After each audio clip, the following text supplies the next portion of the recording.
So,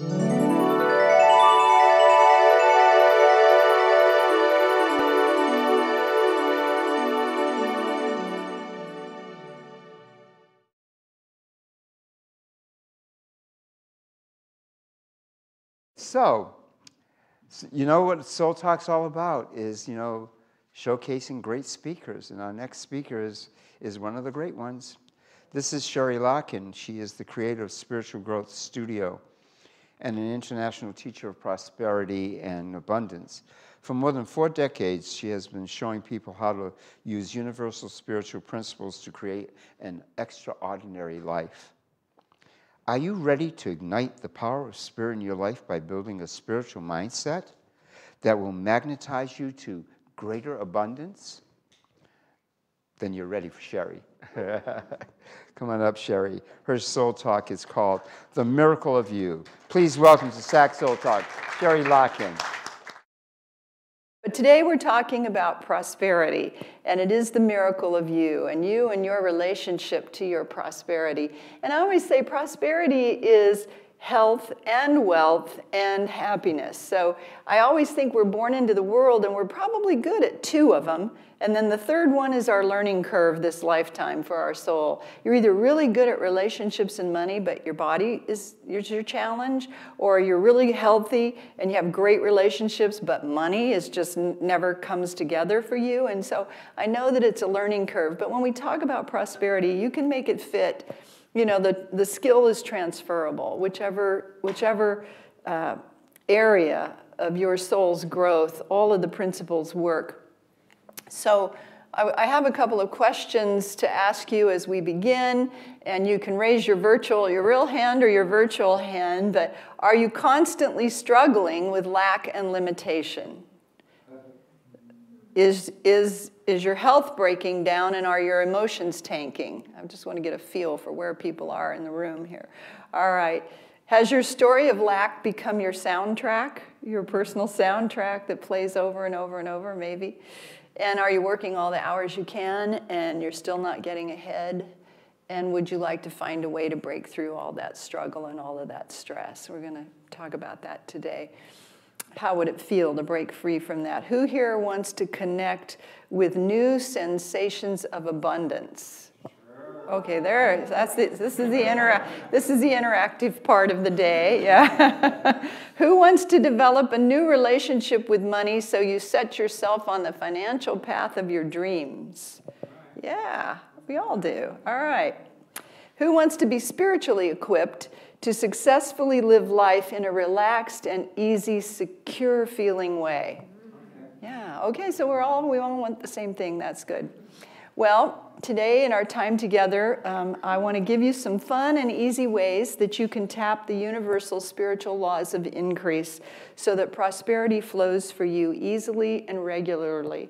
I'm going to do this as kind of prosperity for busy people, because I know that when you have time to sit and meditate, it's great. And when you have time to sit and journal and be by the ocean and all, it's great. But when you don't, and life is falling apart, and you have to show up at work, or something is ruminating in your mind over and over and over again, what's something you can tag or touch that can pull you back on track? And as you develop these aspects, develop these mindsets, there's 5 that I'm going to give you, 7 if we have time, 5 that I'm going to give you, little mindsets that are just like little mantras that you can say to yourself to pull yourself back on track, and it will build consciousness for you. It will build a prosperity or abundance consciousness for you, or it will take you out of the negativity and put you into the positivity that then is an expansive consciousness that will prosper you. So let's get started. As you adopt, I said at my notes here, as you adopt these healthy thought trends, as you use them, you're going to uncover thought patterns that might be limiting your net worth. Because if you start to say something over and over again, it's going to talk back to you. It's going to reveal in you where it's comfortable or where it's uncomfortable. So you're going to be able to uncover thought patterns that might be limiting you. You'll be able to tweak your mindset, some of what JG said earlier, that is shame a part of this, or you'll be able to tweak that.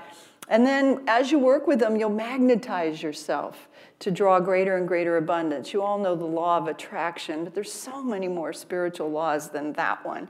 But as you work with these ideas, you'll magnetize yourself to wealth and happiness. So I want to invite you to, as you listen to the 5, to choose one that you resonate with and practice it for 21 days. That would be till November 10th. I looked at the calendar today. But you know, they say it takes 21 days to change a habit or to introduce a new thought pattern into your mind. They're doing, you know, they do all the brain science now. Dr. Carolyn Leaf wrote the book, Switch on Your Brain. The key to peak thinking, happiness, and health, or the 3 words are in some order. But she talks about some of this repetition of thought. You know, she says you go into divine mind, and then you get still, and you take a thought, and you build it in your brain, and you create new neural networks. And if you let the old thoughts go, as JG said, just I'm done with that, those neural networks will atrophy. And everything in your brain controls your physiology and the expression of your life. Your brain and the thoughts that you hold there can uncurl your DNA. I mean, so you have tremendous power with your thoughts and your thinking. So 5 things. First one is, and they're fun, and they're easy, and they're simple. So the first one is be an I feel great person. How much depression is going on around the world today? Be an I feel great person. Affirm that things are going your way. Build in yourself a progressive, optimistic glow, a feeling that this is great and I'm 100% for it. When people come to you at work and they want to suggest something, that's great, I'm 100% for it. Let's put our hands on our hearts and say, this is great, I'm 100% for it. Ready? This is great, I'm 100% for it. And with some enthusiasm, this is great, I'm 100% for it. You have to make it a habit to speak favorably about people, to speak favorably about circumstances, to share the good news, to broadcast it, to tell others, because it creates an energy and a vibration that then draws abundance to you. Who wants to be around Debbie Downer? And who wants to be around Polly Positive? You know. Dr. Mueller, Dr. Robert Mueller is the former, now he's passed, but he's the late Assistant Secretary General of the United Nations, and he was a friend of mine. And when he retired into Costa Rica, he was the chancellor for the University of Peace. And he lived up on this hill in this little 1-bedroom cottage, and prior to the year 2000, he was writing 2,000 ideas for the year 2000. And he would write one positive idea for the world every day. And one of the ones he wrote was a prose that, again, helps us be this I feel great person. And he made them all start with the word decide. Decide never to be negative. Decide to be healthy. Decide to be a positive person. But this one is decide to be cheerful. Because depression is everywhere. So decide to be cheerful. So he says, and I want to share it with you, it's short, but it's great. Decide to be cheerful. Praise the whole of creation with your cheers. Be a rock. Be a rock against sadness, pessimism, and hopelessness. Switch on and keep on in yourself cheerful buttons. Those mark joy, laughter, happiness, love, passion for life, gratitude. Whistle, sing, smile, dance, feel like dancing. See the bright glory of God everywhere and in everyone. Say yes to life immensely, cheerfully, ecstatically, enthusiastically. Bring your precious contribution to the happiness and ascent of all of humankind, and believe in the everlasting effects of your goodness. How about that? Be a rock against sadness, pessimism, and hopelessness. Switch on and keep on in yourself the cheerful buttons. Believe in the everlasting effects of your goodness in the world. Talk that positive talk. Share that positive talk. Praise and appreciate people. Be an I feel great person, number 1. Number 2, throw out thought poison. If you're, eliminate the words impossible, no use trying, eliminate those from your thinking and your speaking vocabulary. They are intruders. They invade your peace. You want to serve them an eviction notice. If you catch yourself during the day and you're ruminating and ruminating and ruminating, it's just stop. I'm going to throw out that thought poison. That's just thought poison. JG spoke to it about poisoning your system with shame. You just throw that thought poison right out. You turn around negative feelings. If you have a negative feeling and it comes to you 50 times in one day, you turn it around 50 times and it will lessen. You're letting that neural network, you're training that neural network to atrophy. Number 3, I have a friend. Whenever I get the least bit negative, you have these kind of friends, he reminds me, he says, Cherie, don't water that weed. I love that one. Don't water that weed. These are easy to remember and they're fun and you can integrate them into your daily way of life. Oh, it's easy to let problems ruminate in your mind over and over, but you don't want to dwell in the drama, disappointment, or anger. You want to refrain from any discouraging self-talk. And I love this. He says, you don't want to allow mistakes to increase their impact by holding grudges. And when you water that weed, you're fertilizing that mistake, aren't you? You're fertilizing it.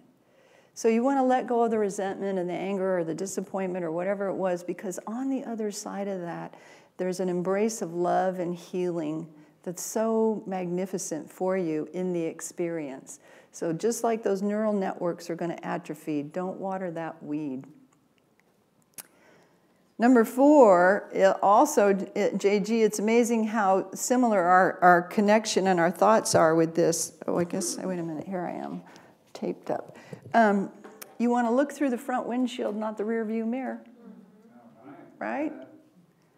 When JG says it's done, I'm done with that. Decide to be done. There's nothing that you want in the rear view mirror, nothing. All the wisdom and all the learning and all the stuff that happened back then, you've got it integrated with you. You don't have to rehearse it. So stop living in the past. Train your mind to see the lavish abundance that's everywhere present in front of you right now. Look at the grains of sand on the beach, the leaves on the trees, the brilliance of the sky, and there's so much to be appreciative of. And when you work in these mindsets, you're raising your vibration, and you do magnetize yourself then to good and greater good. So you want to look through the front windshield, not the rear view mirror.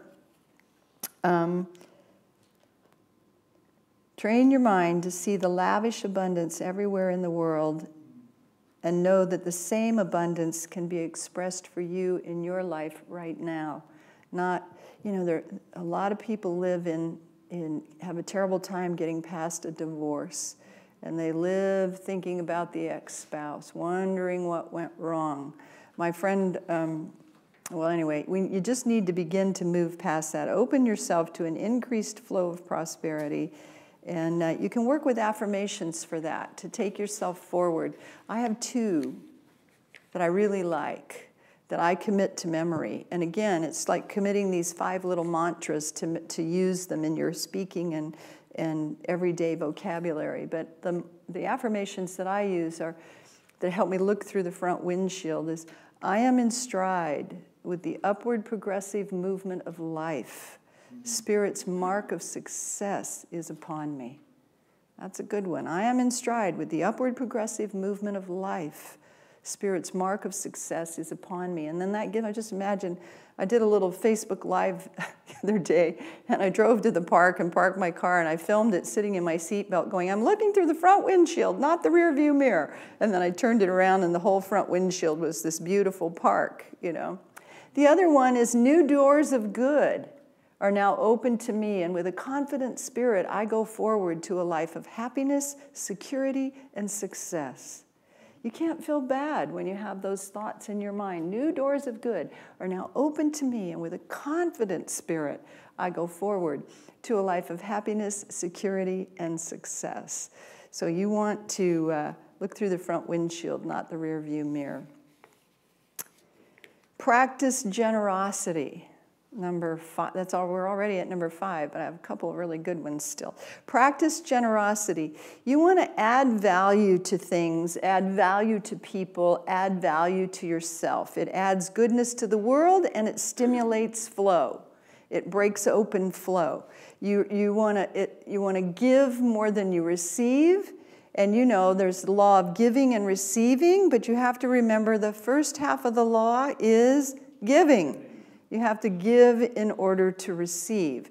So you want to get, and oftentimes you want to give more than you receive, because if I give to you and you give to me, here, I'll put this down. If I give to you and you give to me, that's the law of even exchange, and neither one of us is profited.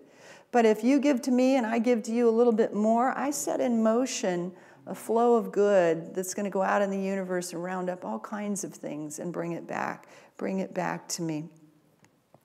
You want to also stop looking for a deal or a steal. Stop bragging about how frugal you are. Those are all lack, grasping, negative states of consciousness. You should just be able to know that if you get into this flow of prosperity, when you go to the store to buy anything, it will be on sale automatically. I'm just wired up here. You won't have to clip coupons. You know, I need laundry detergent. I go, it's 2 for 1 plus 1 free. They practically pay me to carry it out of the store. You know, you just have to know that Spirit provides for you. And when you begin to live in that mindset with that ease and grace, which isn't a grasping, clutching, gripping consciousness, it opens up flow. I love to tell the story of when I was working with the teens years ago for a fundraiser. We had a bake sale. And the way we did a bake sale was we asked all the congregation to bake and bring in the goods, and then we'd sell it back to them. You know, so if you brought a pie, you bought a brownie, you know. Otherwise, you have to stay up all night baking all this stuff. So everybody brought in their best stuff, and then we would offer it on a love offering. Well, we were getting ready that morning, and this woman comes in with this French silk pie. Not a 10-inch, 12-inch. All that white meringue on the top of it with the chocolate sprinkles. I mean, it was artwork. And we just went, all the kids, we went, wow, this will be so great, because we'll get somebody's going to give us a great donation for this. And so the service took place, and like most unity services, it ends with the peace song, and people are singing the peace song, holding hands, swaying, and the sanctuary doors burst open, and this woman runs out of the sanctuary early before the song is finished, and she throws a $1 bill into the basket and swoops that French silk pie up and goes out the door. And we stood there stunned. I mean, you know, no judgment. No judgment. But, I mean, we were standing there stunned. And so then, fast forward a little bit later, the song ends. Another woman comes out. She picks up a napkin. She picks up one brownie. She eats a little bit of it, talks to the kids, praises the kids, asks them their names, loves them, blesses them, appreciates them, writes a check, puts it in the offering bag, $100 for one brownie. Now, who left the church that day with a prosperous mindset? This is a trick question. We don't know. We don't know what that dollar was to that one woman or what the $100 was to the other. But we could observe gripping, grasping, I have to get mine before somebody else gets it, consciousness that may be showing up somewhere in that person's life. So you want to be sensitive to how you interact with your money, how you show up with your money, and practice generosity, because you just open flow when you do that.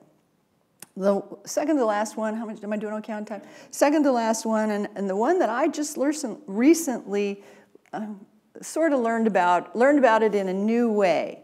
I'm reading and preaching on the book, you have it with you, I think, Linda, Let the Universe Lead You by Richard Dotts. And in it, he talks about the art of reverse manifestations. So number 6 is learn the reverse manifestation process, which I'm doing my sermon on tomorrow.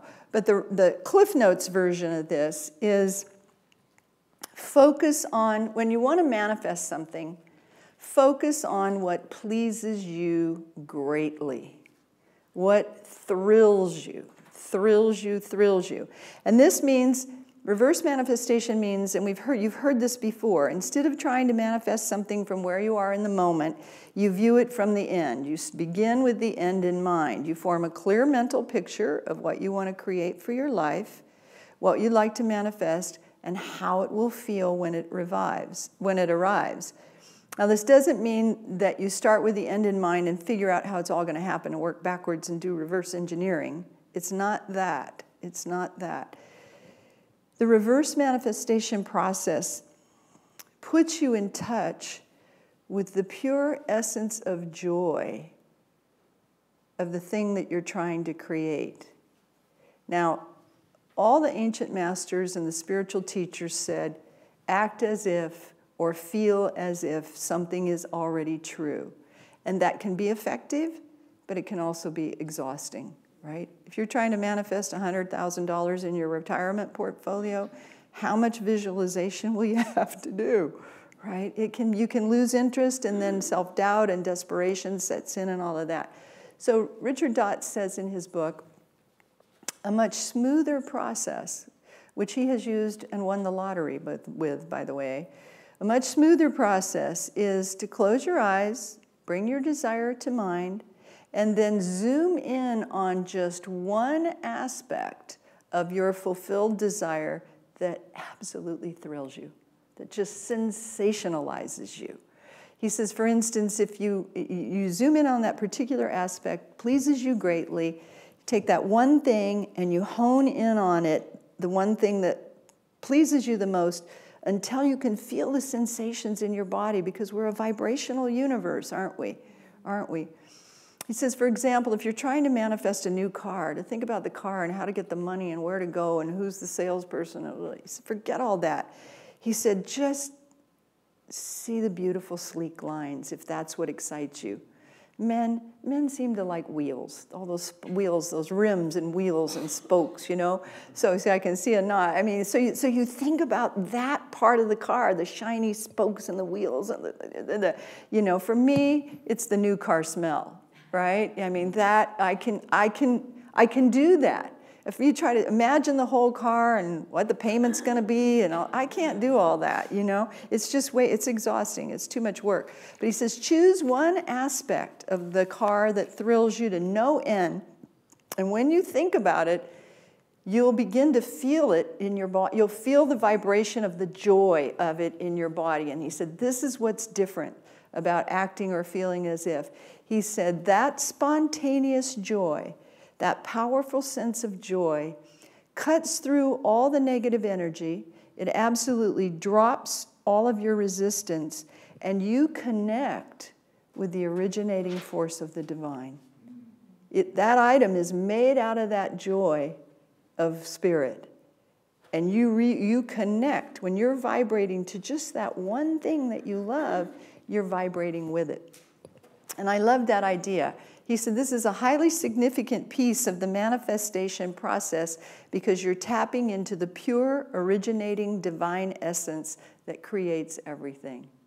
I can't get the whole picture of the $100,000 extras in my retirement portfolio, you know, but I can sure feel the facials I'm going to have. You know, I have a great woman in Nashville. It's $300 for a facial. It's so fabulous, and I would just have so many of those. Anyway, so you get it. I mean, you know, you can just feel it. Last one, simple one, add thank you, God, for this or something even better to the end of every prayer you make, because that gives spirit or the universe, whatever your worship divine is, room to work in your life. So be an I feel great person, throw out thought poison, don't water that weed. Look through the front windshield, not the rear view mirror. Practice generosity. Learn reverse manifestation and focus on what pleases you greatly. Did I say be generous? And be generous. And initially what will happen is you just pick one of those for the next 21 days to say, when I get down and I'm challenged, I'm going to think about one of these. And as you do that, initially your prosperity is going to feel slightly lessened because you feel like you're doing something about it. And it's easy. It's not hard. It doesn't create negative energy. Your thoughts will not be quite so full of worry and lack, and you're going to find that having a way to just automatically have a go-to phrase is massively powerful for you.